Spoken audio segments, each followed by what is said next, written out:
Alright guys, welcome to a new series, What If Vegeta Was Always Good? And before we start that, I've decided to not do Star Wars videos because you all didn't like them, but it's fine. And maybe I'll change my mind in the future, but for now, I'm just going to continue on Dragon Ball. So all that being said, let's get to this series. When Vegeta was a kid, he hated destroying planets. He only did it because his father made him, but it made him sick to his stomach killing all these people. Vegeta wasn't like all the other Saiyans, but even when he was a kid, he was smart enough to hide it. However, one day, everything would change when he got the news that planet Vegeta was destroyed. That's when he realized something. He can just run off. With the Saiyans gone, he could just destroy his spaceship, fake his death, and leave. Vegeta would get up and point out his scouter, telling him to take it off. As Nappa and Raditz took it off, Vegeta would say, "Let's get out of here.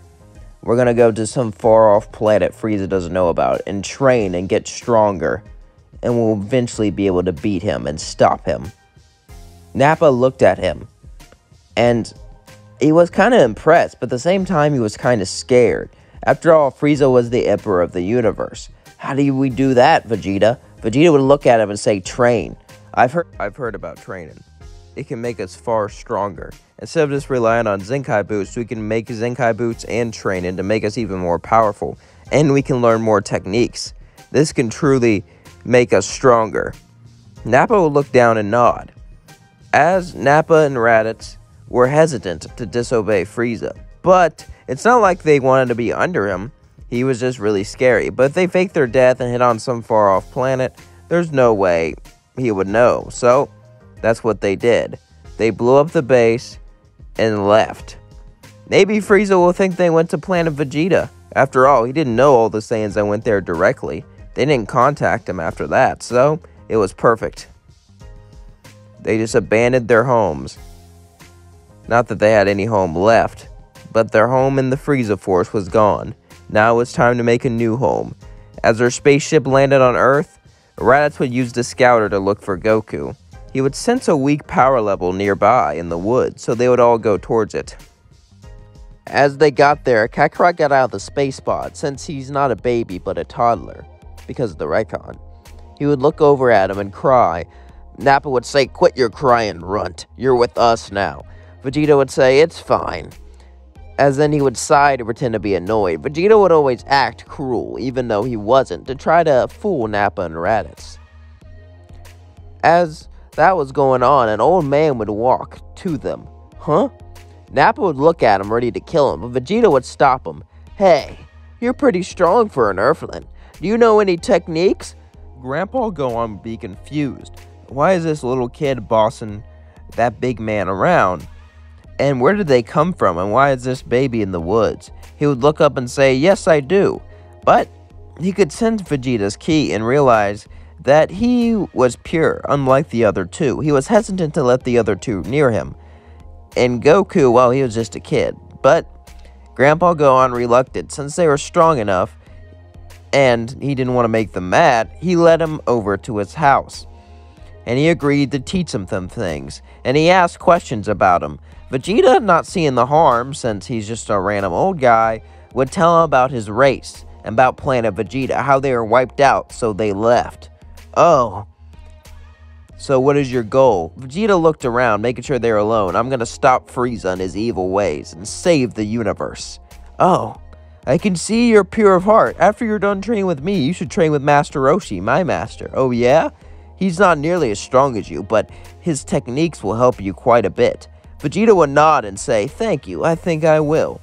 Grandpa Gohan would then begin to teach Vegeta the Kamehameha and a few other techniques with Nappa and Raditz. Nappa and Raditz were annoyed that it took patience to learn these techniques, but they did feel themselves getting stronger with training, so they couldn't complain too much.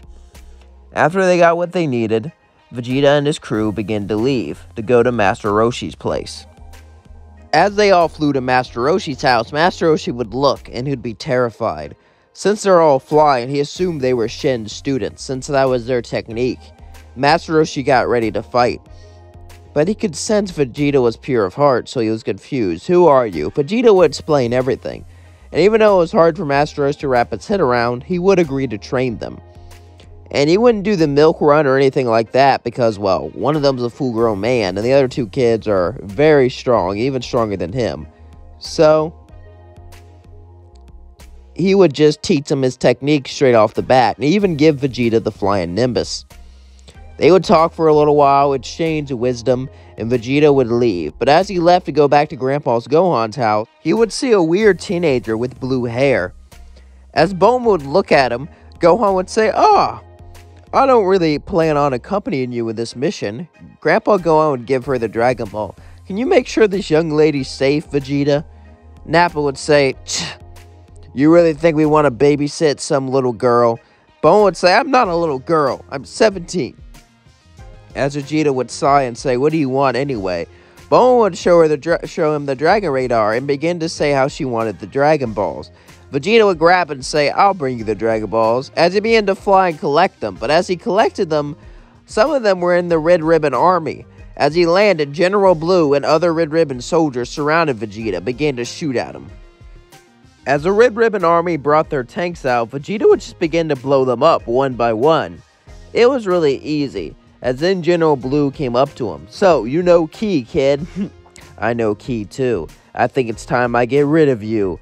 As then General Blue would fly at Vegeta, punching him with all of his might, but it did nothing as he just killed him. Vegeta quickly destroyed the Red Ribbon Army, and even made a new friend. 8. Android 8 and Vegeta would get along quite well. Android 8 really didn't want to hurt anyone, and he was tired of being used by the Red Ribbon Army, so Vegeta helped him break free. And they had a great conversation and a great time, but Vegeta would eventually leave to get the rest of the Dragon Balls. Eventually, one would be with fortune teller Baba. As Vegeta showed up there, Baba would look at him and go, well, I've seen you. I've been using my magic to track you with my crystal ball. You're that alien boy with his crew. The crew of evil, but a man with a heart of gold. Will your heart stand up? Vegeta looked confused and said, just give me the Dragon Ball. No.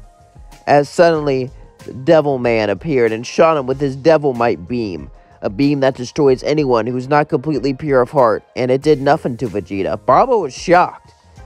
Even some kids have some darkness in their hearts, and Vegeta was some alien, but Vegeta was completely pure of heart, so Baba gave him the Dragon Ball.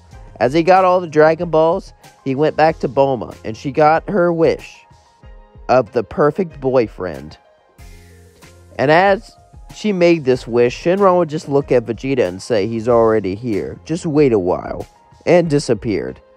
Bulma would then blush, as Vegeta would roll his eyes and say, dumb wish.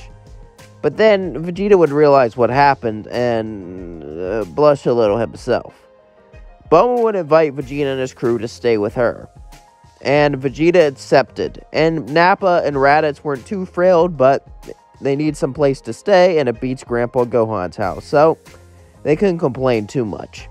However, after a couple days would pass, and they were all getting stronger, Kami would appear in front of all of them. Kami would say, you are worthy, Vegeta. You and your crew come with me.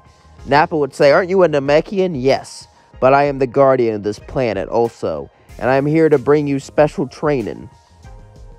Special training? Vegeta said, intrigued.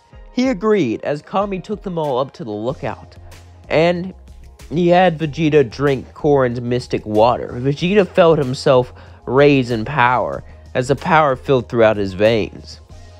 As then Nappa and Raditz drank it, even Kakarot, and Kami would train them for a few years, teach them everything he needs to know, and Nappa and Raditz would become more calm. They weren't good, I would say, but they were not nearly as evil as they once were, becoming calmed down because of Kami's training. And Vegeta and Bulma would begin to grow somewhat of a relationship. They weren't dating, but they were close, and Vegeta and the rest would hide.